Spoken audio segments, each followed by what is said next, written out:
ለኤግዚት ኤግዛም በደንብ የሚያግዛችሁ የሚያዘጋጃችሁ ጥያቄዎችን ነው እየመረጥኩኝ እየሰራሁላችሁ ያለሁት። ሶ ከናንተ የሚጠበቀው ሰብስክራይብ፣ ሼር፣ ላይክ ማድረግ ነው። ቀጥታ ወደ ጥያቄዎቹ እንሄዳለን ማለት ነው። Okay, question number 1. In systems theory, an open system A. operates independently of the external environment, B. interacts continuously with its external environment, C. has no feedback mechanisms, D. is closed to innovation and change. There are different theories of management, so among those, system theory is one of the theory in management. ሶ ሲስተም ቲዮሪ የምንለው እንግዲህ የተለያዩ አፕሮቾችን የያዘ ኦፕን ሲስተም እና ክሎዝድ ሲስተም ብለን ልንከፍለው የምንችል ነው። ሲስተም ቲዮሪ ላይ ኦፕን ሲስተም ነው የተጠየቅነው እዚህ ጋር። ስለዚህ ኦፕን ሲስተም ምንድን ነው? ኢን ኤ ሲስተም ቲዮሪ what an open system is concerned. A. operates independently of the external environment የምንለው ይሄኛው ስህተት ነው። ቾይዜን ስንመለከተው independently of the external environment ስለሚል ማለት ነው። ኦፕን ሲስተም ማለት እንግዲህ ሌትስ ሴይ አንድ ኦርጋናይዜሽን ኦፕን ነው ሲባል አንድ ሲስተም ኦፕን ነው ሲባል there is a continuous interaction with the other systems or external environment. let's say organization ስንወስድ organization they are systems by themselves. ድርጅቶችን ስንወስድ ራሳቸው ሲስተም ናቸው። ስለዚህ ኦርጋናይዜሽኖች ከኤክስተርናል ኢንቫይሮንመንታል ቫሪያብሎች ጋር ከኤክስተርናል ኢንቫይሮንመንታል ፋክተሮች ወይም ደግሞ ከኤክስተርናል ኢንቫይሮንመንት ጋር ኢንተራክት ያደርጋሉ። ኢንዲፔንደንትሊ ሳይሆን ነስ አንድ ኦርጋናይዜሽን ስራውን ፋንክሽን የሚያደርገው ስራውን የሚሰራው based on the interaction with the external environmental factors ነው ማለት ነው። ስለዚህ ኦፕን ነው ሲባል አንድ ሲስተም ኦፕን ነው ሲባል አንድ ድርጅት ወይም ደግሞ ኦርጋናይዜሽን ምንጊዜም ቢሆን ከኤክስተርናል ኢንቫይሮንመንቱ ጋር ኢንተራክት ያደርጋል እንጂ ኢንዲፔንደንትሊ ራሱን ችሎ የቆመ ድርጅት የለም in the world ማለት ነው። አብዛኛውን ስንመለከተው እንግዲህ በቢዝነስ ላይ ያለውን ድርጅት ወይም ደግሞ ቢዝነስ ሲኪንግ ፕሮፊት ሲኪንግ ኦርጋናይዜሽኖችን ስንመለከት ከኤክስተርናል ኢንቫይሮንመንቱ ጋር ኢንተራክት ያደርጋሉ። ለምን? ሰፕላየሮቹ ኤክስተርናል ኢንቫይሮንመንት ውስጥ ነው ያሉት። ሰው ሰፕላየሮቹ ለኦርጋናይዜሽኖች የተለያዩ ኢንፑቶችን ኔስሮ ማቴሪያሉን ማሽን ኢኩዊፕመንት የሚሰጧቸው ለድርጅቶች ሰፕላየሮች ናቸው። ዘን ኦርጋናይዜሽኖች የሚፈልጉትን ሰርቪስ ያዘጋጃሉ። ድርጅቶች ፕሮዳክቶቹን ማኑፋክቸር ያደርጋሉ። መልሰው የሚልኩት for customers ነው። and customers are there in the external environment. so በዚህኛው ፐርስፔክቲቭ ነው ኦፕን ሲስተምን መረዳት መቻል ያለባችሁ ማለት ነው። ምንጊዜም ቢሆን ሮ ማቴሪያል ከኤክስተርናል ኢንቫይሮንመንቱ ከሰፕላየሩ ስለምንቀበል ዘን ያመረትነውን ፕሮዳክት የምንሰጠውን ያዘጋጅነውን ሰርቪስ መልሰን ወደ ከስተመሮቹ ስለምንልከው ምንጊዜም continuously ከኤክስተርናል ኢንቫይሮንመንቱ ጋር ኢንተራክት እናደርጋለን ማለት ነው። ስለዚህ choice A አይሆንም። B interacts continuously with the external environment. this is true about open system. C has no feedback mechanisms. ምንጊዜም ቢሆን feedback አለ from the external environment, from suppliers, from customers. we can receive feedbacks or reactionዎችን customer reaction, customer feedback ምንጊዜም ስለምንቀበል ምን አለ ማለት ነው ፊድባኩን መቀበል እንችላለን። ፊድባክ አለ ማለት ነው። ፊድባክ ሜካኒዝሞች አሉ ማለት ነው in open systems. D is close to innovation and change ነው የሚለው ኦፕን ሲስተም ከሆነ ምንጊዜም ቢሆን ቼንጅን ወይም ደግሞ ኢኖቬሽንን ይቀበላሉ እንጂ ሙሉ በሙሉ ለኢኖቬሽን እና ለቼንጅ ክሎዝድ አይደለም። አንድ ሲስተም ኦፕን ከሆነ ነስ ምንጊዜም ቼንጅ ኢኖቬሽን ይመጣል ማለት ነው። so ይህ ዲን ስንመለከተው ቾይዝን ስንመለከተው it works for closed systems ነው። ምንም አይነት ቼንጅ ምንም አይነት ኢኖቬሽን የማይፈልግ ሲስተም የማይፈልግ ተቋም ከሆነ closed system እንለዋለን ማለት ነው። so open system ማለት እንግዲህ choice B ይሆናል ማለት ነው። question number 2. which of the following best reflects the contingency approach to management? it talks about contingency approach of management. ይሄም አሁንም የሚያወራው ስለ ማኔጅመንት ቲዮሪ ወይም ደግሞ ማኔጅመንት አፕሮች ነው። ኮንቲንጀንሲ ኦር ሲቹዌሽናል ማኔጅመንት አፕሮች የምንለው ማለት ነው። ስለዚህ ቤስት ሪፍሌክት ሊያደርገው የሚችለው የትኛው ነው? A. there is one best way to manage in all situations. ይህ የኮንቲንጀንሲ አፕሮች ኮንቲንጀንሲ አፕሮች ሪፍሌክት ያደርገው የሚችል አይደለም ወይም ደግሞ ኮንቲንጀንሲ ማኔጅመንት አፕሮች መገለጫው አይደለም ማለት ነው። there is no one best way which is practically acceptable and works in all situations ለሁሉም ሲቹዌሽን የሚሰራ ኔስ ፕራክቲካል የሆነ acceptable የሆነ best way የለም according to the contingency approach of management ማለት ነው። ስለዚህ አይሆንም there is one best way ስለሚል ማለት ነው። but there is no one best way according to this contingency approach of management ምንድነው የሚለው there is no one best way ነው የሚለው። yes b managerial decisions depend on internal politics ይሄም contingency approachን explain ያደርገው የሚችል አይደለም። c management practice must fit the situation in context. d manager should rely only on quantitative data. so ትክክለኛው መልስ እንግዲህ c ነው። management practices must compatible with the situation in context. ማኔጅመንት ፕራክቲሱ ምንጊዜም ቢሆን ሲቹዌሽኑና ኮንቴክስቱ መሰረት ያደረገ መሆን መቻል አለበት። managers and leaders ውሳኔ በሚወስኑበት ጊዜ they have to consider the situation and the context. ሲቹዌሽኑን ኮንቴክስቱን መሰረት ያደረገ መሆን መቻል አለበት ማለት ነው። ኦቨርኦል ማኔጅመንት ፕራክቲሱ ምንን መምሰል መቻል አለበት? looks like the situation and context መምሰል መቻል አለበት ማለት ነው። choice c ይሆናል ማለት ነው። question number 3 in the BCG matrix a question mark business unit is characterized by a high market share in a high growth industry, b low market share in low growth industry, c profitability and cash generation, d low market share in a high growth industry. okay BCG matrix የምንለው strategic management tool በዋናነት የምንጠቀመው for companies having different product portfolio or business portfolio ነው።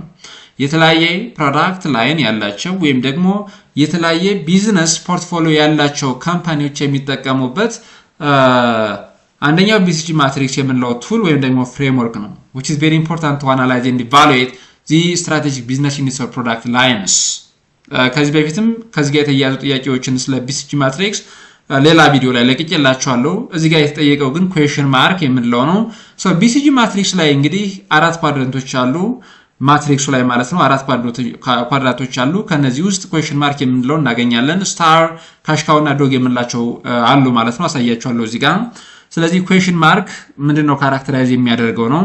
BCG matrix ሁለት ዳይሜንሽኖች አሉት relative market share and market growth in terms of percentage ማለት ነው ወይም ደግሞ percent ሁለቱን ዳይሜንሽኖች መሰረት ያደረገ ነው።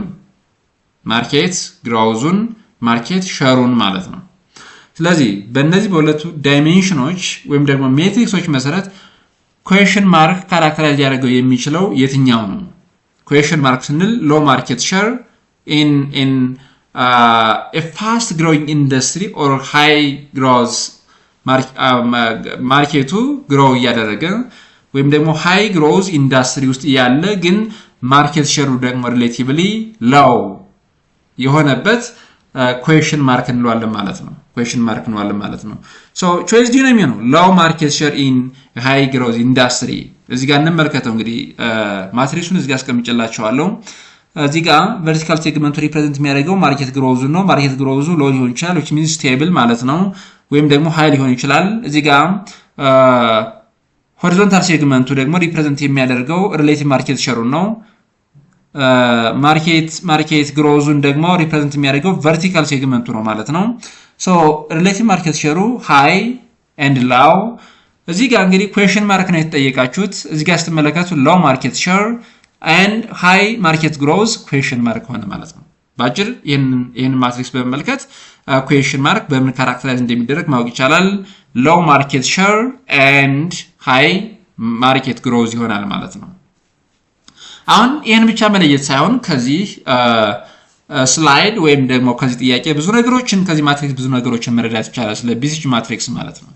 so የመጀመሪያው እንግዲህ ስታርን ስንመለከተው ስታር የሚገኝበት ኳድራንት high market share እና high market growth ያለበት ነው which means fast growing industry ውስጥ ያለ yes ፕሮፊትም በዛው ልክ ጀነሬት ማድረግ የሚችሉ ግን በጣም ሂውጅ የሆነ ሄቪሊ ኢንቨስትመንት የሚጠይቅ ለምን በዛው ለመቆየት ግሮዙን ለመያዝ yes ከዛ ኢንዱስትሪ ላለመውጣት ሲባል ኢንቨስትመንት ይጠይቃል እዚህ ጋር ኢንቨስት ማድረግ ባለብን so there is one strategy for stars to be competitive ሆኖ ለመቆየት አሁንም ኢንቨስትመንት የምንለው አንደኛው ስትራቴጂ ነው we have to invest more and more ምን ማድረግ መቻል አለብን ኢንቨስት ማድረግ መቻል አለብን እዛ ኢንዱስትሪ ውስጥ ለመቆየት ኮምፒቲቲቭ ሆነን ለመቆየት የሁለተኛው ምንድነው ካሽ ኮው ነው by the way stars የምንላቸው they have the potential to become cash cows እዚህ ውስጥ ያለው ፕሮዳክት ወይም ደግሞ ቢዝነስ ዩኒት ካሽ ካው የመሆን ፕሮባቢሊቲ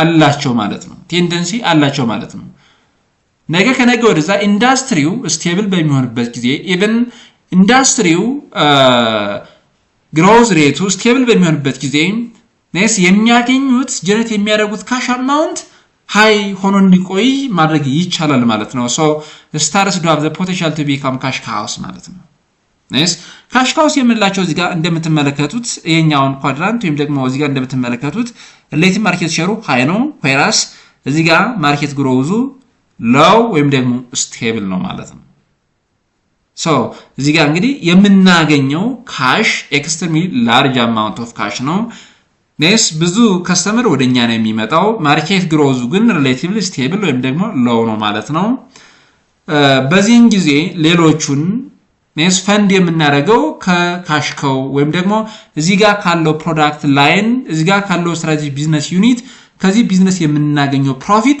ሌሎችን ላይ ኩዌስችን ማርኩን ነስ ስታርስ የምንላቸውን ፈንድ የምናደርጋቸው ከዚህ ነው ማለት ነው ኦኬ ሌላው ዶግስ የምንለው እንግዲህ ሎው ማርኬት ሼር እና ሎው ማርኬት ግሮዝ ነው ካራክተራይዝ የሚያደርገው ሶ ዶግስ አር ካራክተራይዝድ ባይ ሎው ማርኬት ሼር and low market growth so ምን አይነት ስትራቴጂ መጠቀም ይቻላል አለብን ይሄ ስትራቴጂክ ቢዝነስ ዩኒት ያለበት ወይም ደግሞ ፕሮዳክት ያለበት ማርኬት ግሮዙ ሎው ነስ ማርኬት ሼሩ ሎው ከሆነ ምን አይነት ስትራቴጂ ነው መጠቀም ይቻላል አለብን ሲባል ዳይቨርስ ማድረግ ነው በቃ ይሄንን ምንም አማራጭ የለም ይሄ ስትራቴጂክ ቢዝነስ ዩኒት ወይም ደግሞ ፕሮዳክት ላይን ያለው ማርኬት ሼሩ ዝቅተኛ ማርኬት ግሮዙ ዝቅተኛ ከሆነ ምንም አማራጭ የለን ማድረግ መቻል ያለብን ምንድነው ኢንቨስት ሳይሆን ዳይቨስት ነው ማድረግ ያለብን ኢንቨስት ሳይሆን ሊኩዊዴት ነው ማድረግ መቻል ያለብን ማለት ነው ስለዚህ ዶግስ የምንለው ምንጊዜም ሎው ማርኬት ሼር and ማርኬት ግሮዝ ስለሆነ liquidation and divestment are the best strategy for companies having a business in this quadrant or segment ማለት ነው አራተኛው ጥያቄ strategic fit refers to a matching internal resources with external opportunities b aligning marketing and sales departments c reducing costs through operational efficiency and d benchmarking against competitors strategic fit ሲባል እንግዲህ ሁለት ነገሮችን ማየት መቻል አለብን internal and external environment internal resources and external opportunities nice ስለዚህ ምንጊዜም strategic fit ሲባል there must be a compatibility a fit alignment in between internal resources and external opportunities internal environmental setting and external environmental variables so እዚህ ጋር strategic fit ሲባል external environment ከexternal environment ጋር compatible መሆን መቻል አለበት ስትራቴጂም እኮ ፎርሙሌት የምናደርገው ኤክስተርናል ኦፖርቹኒቲውን ዩቲላይዝ ለማድረግ ኤክስተርናል ትሬትስ ደግሞ ምን ለማድረግ ኢፌክቱን ሚኒማይዝ ለማድረግ ነው ስትራቴጂውን ፎርሙሌት የምናደርገው ማለት ነው ስትራቴጂ ዲቫይስ አድርገን ኢምፕሊመንት የምናደርግበት በዋናነት to take the advantage of opportunity and to minimize the adverse effects of threats of unfavorable conditions ነው ማለት ነው ስለዚህ ስትራቴጂክ ፊት ሲባል ኢንተርናል ኢንቫይሮንመንቱ ከኤክስተርናል ኢንቫይሮንመንቱ ጋር ኮምፓቲብል መሆን መቻል አለበት ማለት ነው ቾይስ ኤ ይሆናል ማለት ነው question number 5 which of the following is most aligned with total quality management principle ከቶታል ኳሊቲ ማኔጅመንት or TQM principle ጋር ከዚህ principle ጋር ለኔ ሊያደርግ የሚችለው የትኛው ነው a focus solely on final product testing ቶታል ኳሊቲ ማኔጅመንት ፋይናል ፕሮዳክት ቴስቲንግ ላይ ብቻ አይደለም። ናይስ ኢቨን ማቴሪያሉ ኢንስፔክት መደረግ መቻል አለበት፣ ቴስት መደረግ መቻል አለበት፣ ፕሮሰሱ፣ ሲስተሙ፣ ናይስ ፋይናል ፕሮዳክቱ each and every aspects of the operation must be evaluated, must be tested. ስለዚህ ፋይናል ፕሮዳክቱ ላይ ብቻ አይደለም ቾይዝ አይሆንም ማለት ነው። ቢ ኢንስፔክቲንግ ፕሮዳክት አፍተር ዲፌክት ኦከር ዲፌክቱ ከተፈጠረ በኋላ ምን ያደርጋል ኢንስፔክት ማድረጉ? ናይስ ዲፌክቱ ከመፈጠሩ በፊት መሆን መቻል አለበት ማለት ነው። ሶ ሮ ማቴሪያሉን፣ ማሽኖቹ፣ ኢኩዊፕመንቶቹ፣ ሰራተኞቹ በአጠቃላይ ያለው within the organization ፕሮዳክቱን ለማምረት ሰርቪሱን ለመስጠት የምንጠቀምባቸው ማቴሪያል የምንጠቀምባቸው ማሽን ኢኩዊፕመንት ወርክ ስቴሽኖቹ ኢንስፔክት መደረግ መቻል አለባቸው ማለት ነው። ስለዚህ ቾይስ ቢ ትክክል አይደለም። ለምን ዲፌክቱ ከተፈጠረ በኋላ ሳይሆን ዲፌክቱ ከመፈጠሩ በፊት ነው ቶታል ኳሊቲ ማኔጅመንት መስራት መቻል አለበት። C. Continuous improvement involving all employees and D. Isolating quality control to a separate department. ትክክለኛው መልስ እንግዲህ continuous improvement involving all employees ነው። Total quality management as a principle, as a philosophy ምን ላይ ነው ፎከስ የሚያደርገው? continuous improvement ነው። not yet radical improvements or radical changes. Nice continuously የፕሮዳክቱን የሰርቪሱን የኦፕሬሽኑን ኳሊቲ ማስተካከል። ይህን ማድረግ የምንችለው እንግዲህ by empowering all employees of the organization ነው። not a single or not one employee አንድ ሰራተኛ ብቻ ሳይሆን ሁሉም ሰራተኛ ኢምፓወር መደረግ መቻል አለበት። ስለ ኳሊቲ ሁሉም ምን ማድረግ መቻል አለበት? ኮንሰርን ማድረግ መቻል አለበት እንጂ ያንድ አለቃ ያንድ ሰራተኛ ምን አይደለም ኮንሰርን ብቻ አይደለም። all employees must be engaged, must be participated in quality management. quality management ላይ ሁሉም ሰራተኛ እንጂ የተወሰነ ሰራተኛ ተብሎ ኳሊቲውን እዛጋ ኳሊቲ ኢንስፔክሽኖች ኳሊቲውን ኢንስፔክት የሚያደርጉ ሰራተኞች ወይም ደግሞ ኳሊቲውን ኮንትሮል የሚያደርጉ ሰራተኞች ብቻ አይደሉም። ኔስ ሮ ማቴሪያሉን የሚገዛው ሰውም ለኳሊቲው ሴንሲቲቭ መሆን መቻል አለበት። ኳሊቲውን አሹር ማድረግ መቻል አለበት። each and every employee has the responsibility to make each and everything quality ሁሉንም ነገር ኳሊቲውን የጠበቀ መሆን መቻል አለበት። ስለዚህ የሁሉም ሰራተኛ ኮንሰርን መሆን መቻል አለበት። ቾይስ ይሆናል ማለት ነው። Okay, question number 6. In capacity planning, effective capacity refers to A. Theoretical maximum output. B. Output under ideal condition. C. Actual output achieved. D. Maximum output under realistic conditions. Capacity planning ላይ እንግዲህ ዲዛይን and effective capacity የምንላቸው አሉ። ዲዛይን ካፓሲቲ የምንለው እንግዲህ ከኢፌክቲቭ ካፓሲቲ የተለየ the maximum output rate to be achieved in ideal or special conditions and circumstances design capacity እንለዋለን ማለት ነው። So the design capacity of personnel is the design capacity of operating systems, units, departments, machines and equipments can be planned and finally can be measured. ፕላን መደረግ መቻል አለበት፣ ሜጀር መደረግ መቻል አለበት ማለት ነው። ስለዚህ ያንድ ሰራተኛ የማምረት አቅሙ የዲፓርትመንቱ the whole facility የማምረት አቅሙ within a specific period of time it must be planned and measured periodically. Yes. ስለዚህ እዚህ ጋር ግን effective capacity ማለት ምን ማለት ነው? effective capacity ማለት under realistic conditions or under a normal working condition the maximum output rate that can be achieved by the facility is said to be effective capacity እንላለን ማለት ነው። without under time, without overtime, yes, without hiring additional employees, under a normal working condition machine, equipment, ሰራተኛው፣ ፋሲሊቲው፣ ዲፓርትመንቱ yes የማምረት አቅሙ ማክሲመም ምን ያህል አውትፑት ነው ብለን የምናስቀምጥበት ኢፌክቲቭ ካፓሲቲ እንለዋለን ማለት ነው። ሶ ቾይስ ዲ ይሆናል ማለት ነው። Okay, question number 7. Which of the following best describes emotional intelligence in leadership? Emotional intelligence የምንለውን ቤስ ዲስክራይብ ሊያደርግልን የሚችል የትኛው ነው? A ability to understand and manage one's own emotion and that of others. B ability to improve operational efficiency. operational efficiency እና emotional intelligence በፍጹም ሊገናኙ የሚችሉ ነገሮች አይደሉም። C ability to delegate tasks effectively ይሄም ስለ emotional intelligence ትክክል አይደለም። Yes it talks about delegation of authority and delegation of tasks for others now. D ability to define organizational vision. This is the duty and responsibilities of top level managers not directly involved in emotional intelligence. So emotional intelligence define ሊያደርገው የሚችለው best definition A ነው ማለት ነው።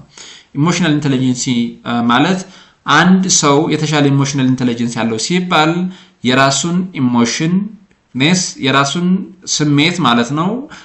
ኢሞሽን ስንል እንግዲህ ፊሊንጉን ሊሆን ይችላል። ሶ የራሱን ኢሞሽን የመረዳት ማኔጅ የማድረግ ኮንትሮል የማድረግ and የሌሎችንም የመረዳት ኤቢሊቲ ነው። ኢሞሽናል ኢንተለጀንሲ ስንል የሰዎችን ስሜት እና የራሳችንን ስሜት አንደርስታንድ ማድረግ ማኔጅ ማድረግ ኢሞሽናል ኢንተለጀንሲ እንለዋለን ማለት ነው። ሶ ኢትስ an ability to understand one's own emotion and the emotion of others. This is emotional intelligence. Choice A ይሆናል ማለት ነው። Question number 8, the last question in this video material is the work breakdown structure is used to project management ጥያቄ ነው። እንግዲህ work breakdown structure ማለት ምንድነው? ለምንድነው የሚያገለግለው የሚለው ማወቅ ያስፈልጋል። so work breakdown structure የምንሰራበት ዋናው ዓላማ ማኔጀብል የሆነ ታስክ ለመፍጠር ነው። ናይስ ምንም ሴክሬት የለውም። ማኔጀብል የሆነ ታስክ ለመፍጠር ነው። we have to break down, we have to decompose or deconstruct the large project into smaller units of activities and tasks. so manageable ለማድረግ አንድን ትልቅ ፕሮጀክት is massive የሆነ ፕሮጀክት ምን ማድረግ ያስፈልጋል? breakdown ማድረግ ያስፈልጋል። smaller ወደ ሆነ ታስክ ወይም ደግሞ አክቲቪቲ ማምጣት ወይም ደግሞ breakdown ማድረግ ያስፈልጋል ማለት ነው። ስለዚህ choice ኤን ስንመለከተው allocate budgets across departments ነው የሚለው። ይሄ ስለ work breakdown structure ትክክል አይደለም። B define project scope by breaking into manageable sections. This is based and used to manage different activities once we create work breakdown structure. C organize stakeholder communication. D assign human resource. ስለዚህ ትክክለኛው መልስ choice B ይሆናል ማለት ነው። Thank you for watching this video. Don't forget to subscribe, share, like and comment. አመሰግናለሁ።